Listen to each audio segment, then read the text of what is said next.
Yes, reka tubashimire cyane kandi twongere tubifurize kugubwa neza abakunzi bacu umuryango mugari wa Shema Chronicle nkuko mubizi ko twabemereye ko tugomba kujya tubana namwe mu makuru menshi cyane.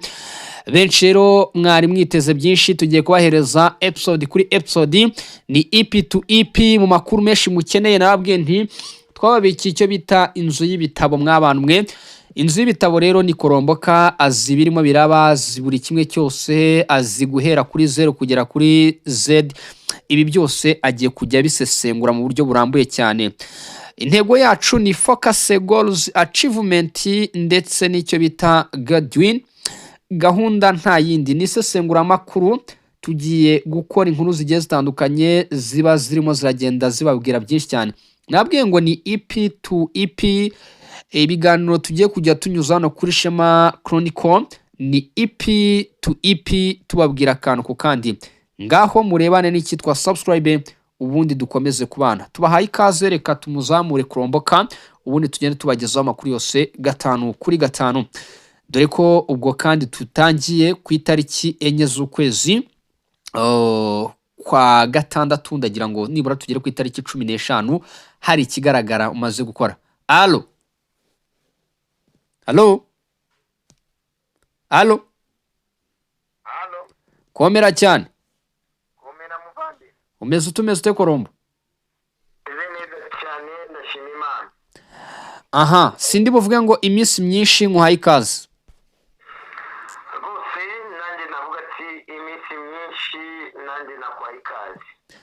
Yego, no kuvuga ngo tugiye gutangira isesengura makuru. Nabwiye abantu ko ari EP to EP. Ni koromboka yabaye muri Kongo, afite ukwezi kumwe agira 2. Uyu munsi amaze kuba umugabo w'imyaka 40. No kuvuga ngo ibyabaye mu myaka 30 abizi kuturusha. Ni inzu y'ibitabo. Nabwiye abantu ko bagiye gutangira gusoma ibitabo bikurimo ibyo wabonye, byakunyuza amaso bikagushimisha, byakunyuza amaso bikakubabaza. Byose turi hano kugira ngo uzagende ubitubwira. No kuvuga ngo rero gahunda ihari, tugiye guhera ku byo tubona uyu munsi. Izi ngoma zose warazibonye kuva ku bwa Mubuto kugeza ku bwa Tshisekedi uri ku butegetsi. Korombo, nta byinshi ndi buvuge ngo haye ikaze, ariko ndasaba abantu kubanza gukanda subscribe. Bose mukande subscribe, murayikinge ndetse munakomantinge, dukomeze kubagezaho byinshi. Mwaye ikaze muri aka kanya nakawe n'ibyo wateguye kutugezaho. Murakoze muvandimwe. Jewe uko ubizi nari maze kubivuga kuva kera kose. Mbabwira ati izi ngoma zose ndazizi, uko zaje nuko naho bigeze. Yego, umwanya n'uwawe. Ariko ntabwo tuzakora byose uyu munsi kuko ni byinshi. Yego. Ni byinshi cyane. Kandi inkuru cyangwa se amateka ntabwo irangira. Ariko uko biri kose tugomba kuba tubizi kuko natwe turi kureba. Yego. Izi ntambara zatangiye mfite imyaka 14. Yego. Nari mfite imyaka 14 icyo gihe. Niko mbibona. Kuva muri 90 niko intambara yatangiye mu bice byo mu Rwanda. Yego. Ariko iyo ntambara uko yari imeze ntabwo yari iri iwacu. Twayumvaga abasaza bacu bari kubyumva ku maradiyo. Icyo gihe amaradiyo ari amaradiyo 2 yonyine yavugaga. Hari BBC na RFI. Icyo gihe ndibuka ko ntabwo twabyumvaga kuri FM, twabyumvaga kuri CW. So urumva ko ni amasafa makuru. Yego. Twitaga amasafa makuru. Ariko tukajya tumva ko mu Rwanda harimo ikintu cyitwa ntambara. Yego. So hariya niyo nishobora gutangira kurangirira tukajya tumva ko Habyarimana arimo aragenda mu biganiro i Nairobi nk'uko uri kumva Kisekedi ari kugenda mu biganiro hirya no hino. Yego. Ibyo bintu bigeze kuba mu Rwanda. Urumva?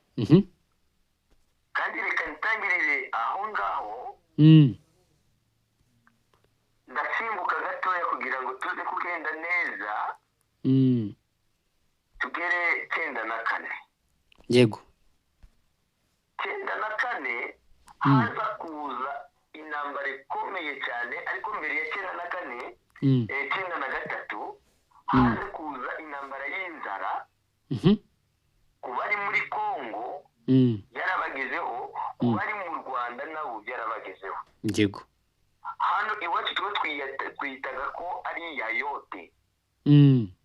Hageze gusohoka amafaranga y'ibihumbi 50 bikabura eshanje. Yego. Bikaba ngombwa ko abantu babe bafite inzara kuko nta kundi wabigenzaga. Umuntu udafite amafaranga ntago yaryaga, yitwaga maheshe icyo gihe. Kuko twagiraga amafaranga bita Manuvo Zaire. Yego. Masenki Makuta, Madi Makuta, abazi inguru yo muri Kongo mu gihe cya Mobutu barabizi. No mu Rwanda niyo mafaranga cyane yakoraga mu Rwanda no muri Kongo. Ikaba ifite impact nyinshi cyane mu bihugu byombi. Kuko nibuka ko mama yatwaraga amavuta y'amamesa ayicisha ku mupaka ya kabiri ya Rusizi. Icyo gihe twebwe ntabwo batusabaga ibintu by'ibyangombwa. Twatambukaga mu Rwanda tukanagaruka. Yego. Noneho mu bice bya Kigali na karere ka Ngoma no mu tundi duce niho ntambara yari iri Byumba. Ariko muri bice bya Rusizi na ntambara yarahariho. Ariko twumvaga ko mu Rwanda harimo intambara ikaze, harimo intambara ikomeye nk'uko turi kumva ubu ngubu. Tukumva ngo Inkotanyi zafashe aha n'aha, tukabyumva nk'uko turi kumva imvi twifashe aha n'aha. Twumva ngo babakubise ukundi, mbese tukajya tubyumva nk'uko wumva umupira. Ariko twari abana turi gukina ibyacu, turi abasore turimo tuza nk'abasore nyine tutakunda ibintu ya politiki, ariko turi kubyumva, abasaza nabo bari kubyumva. Yego. So iyo nzara yakubise mu buryo budasanzwe. Abantu benshi bahungiye muri Kongo. Yego. Bo muri Kongo nabo bahungiye mu byaro. Nuko byagenze kuri bari kunga inzara. Noneho haje kuvaho iyo nzara, sinzi Mobutu yabigenjeje gute, yaje gushiraho indi mafaranga isimbura iriya mafaranga, iyo nzara igasa ngaho igabanutse cyangwa se ivuyeho. Niyo bavuye mu kintu kitwa article 15. Article 15 yavugaga ngo débrouillez-vous pour vivre. Mobutu wazanye iriya article 15 muri Kongo. Abazi article 15 barabizi. Uri kumva? So ni kuvuga ni inkuru ndende. Yego. Ndaza gusimbuka muve ku bintu by'inzara uko byaje kurangira bikarangira. Niko twaje kumva ko ari kwa kabiri mu masaha saa 11 za mu gitondo gutyo, tariki 6 ndakeka ko zari mu kwa kane. Icyo gihe nibuka neza, ariko ushobora kuba ari mu kwa kane cyangwa mu kwa gatatu gutyo. Mu kwa kane. Bishoboka ko ari mu kwa kane cyangwa mu kwa gatatu. Ni mu kwa kane. Birashoboka. Yego. Tumvishe ko abyari kuko bukeye umunsi w'uyu munsi tumvishe ko bari mu biganiro yongeza Nairobi. Naho biti Dar es Salaam. Dar es Salaam ya. Yego. Twumva ngo bari mu biganiro iyo ngiyo, abantu bose barashushe ngo ko amahoro agiye kuboneka, Habyarimana agiye gusinya ibipapuro nk'uko turi kumva neza ko nuza Tshisekedi agiye gusinya uri kumva muri Amerika. Mbese nta kintu na kimwe bitandukanyeho. Tukumva ko Habyarimana Juvenal niko bamwitaga Juvenal ngo agiye gusinya ibipapuro by'amahoro. Yego. No muri Kongo ndibuka ko icyo gihe yari musi mukuru, abantu bose bakoze musi mukuru ngo amahoro yabonetse ku isi. Noneho iyo biganiro by'amahoro byabayeho bakanabisinyira, abantu bose bakavuga ati ni ukuri noneho amahoro yabonetse, bagiye kuvanga ingabo, bagiye gukorera bose hamwe. Nuko numvaga abasaza bacu bari kubivuga, twebwe turi isoresore, noneho bakavuga ati noneho amahoro igiye kuboneka mu Rwanda, mbese n'abakongomani bakanabishimira. Yego. Kumbe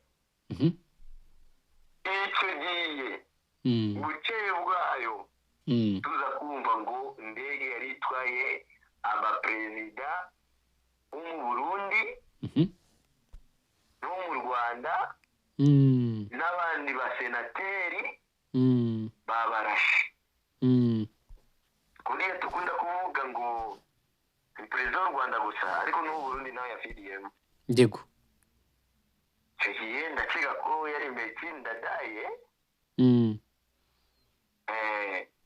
Uri kumva ko hano natangiriye kugira ngo abantu babashe kubyumva neza ko dufite notion y'ibintu turi kuvuga, kandi uri kumva ko bifite isano n'ibyo turi mu uyu munsi. Yego.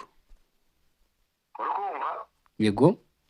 Icyo gihe habaye ikintu kitwa intambara mu Rwanda, kuko twe iwacu twegereye Rusizi, twumvaga amabombe mu Rwanda,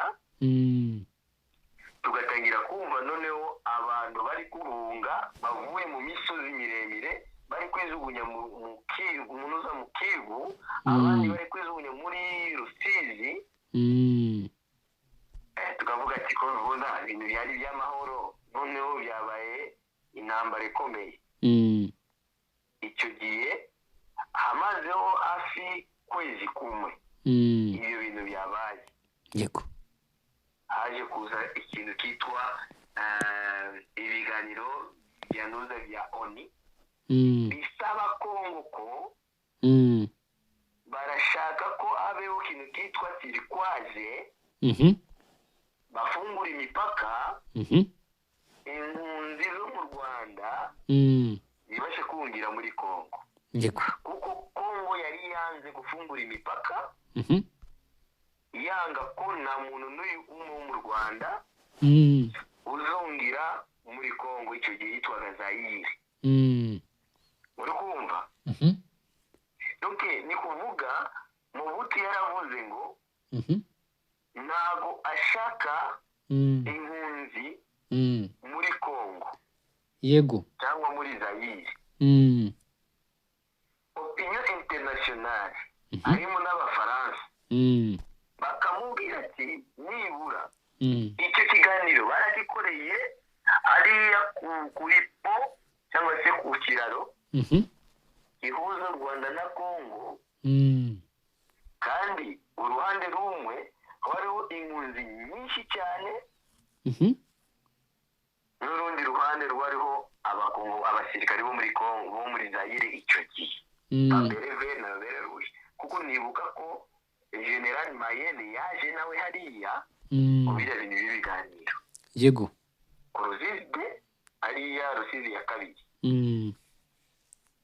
Mobutu aravuga ati hoya ntago abishaka.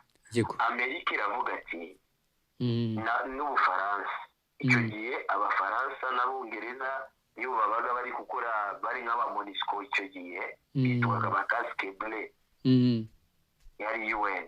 Yego. Baravuga ati mubareke binjire, uri kumva, nyuma y'umwaka umwe cyangwa myaka ibiri tuzaza ukundi tubasubize, ariko kwanza agahenge kamaze kuboneka ibintu byose byaje kuba byiza. yego wa muntu we nabonye ibintu nageze kubona ku isi.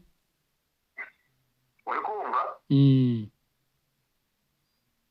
nuko rero batangiye noneho kuzana impunzi, ibimuga, abacitse amaguru, abasirikare, abana, abasore, mbese imirambo n'imirambo bayitaga zone tirikwaze. ariko noneho bamwe wazaga bari kuheka amabati, abandi bakaheka imiryango, mbese ni kuvuga baravuze ati nta kintu na kimwe tuzasigira inkotanyi, tugomba kusiga igihugu kuriya. bamwe bakagenda Banzi, abandi bakagenda Gashusha, abandi bakagenda Kabare, abandi bakagenda Igoma, ndetse nuko bagendaga bari kubashyira mu makambi bitandukanye. yego ibyo bintu tukabimenya, tukavuga ati Imana ishimwe. akaza kintu kitwa piyaje, yego za Rusizi, za Cyangugu, za Gitarama, hariya hose abayeho ikintu kitwa piyaje. ariyo na radiyo imwe bitaga radiyo ya nimba ni radiyo Muhamura, nimba ni radiyo nibuka neza Muhabura, yagendaga iri kuvuga amakuru yo mu Rwanda gusa, yego mu rurimi rw'igiswahili, mu Kinyarwanda. iyo radiyo yagendaga mu kamodoka, yari mobile, radio mobile. tukajya tumvira radiyo iri kuvuga mu makambi zose, niba abantu bajyaga bari kubyumva. no ku mashuri yacu nigagaho bashyizeho kandi, kuko nibuka ko twe twigaga, ariko wariya muri tere habagamo impunzi zo mu Rwanda benshi cyane. asere oni ikajya iza ikabazanira amabiswi, bazanaga amabiswi aryoshye cyane kuko natwe twaziryaga. hanyuma none twebwe abana tukajya tubishimira, tugashima ko twabonye abagenzi bacu.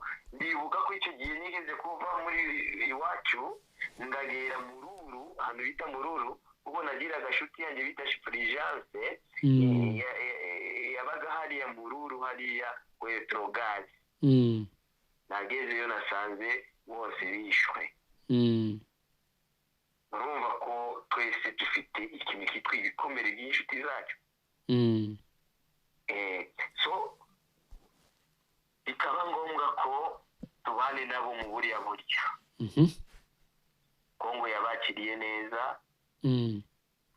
ikakira impunzi zo mu Rwanda neza cyane.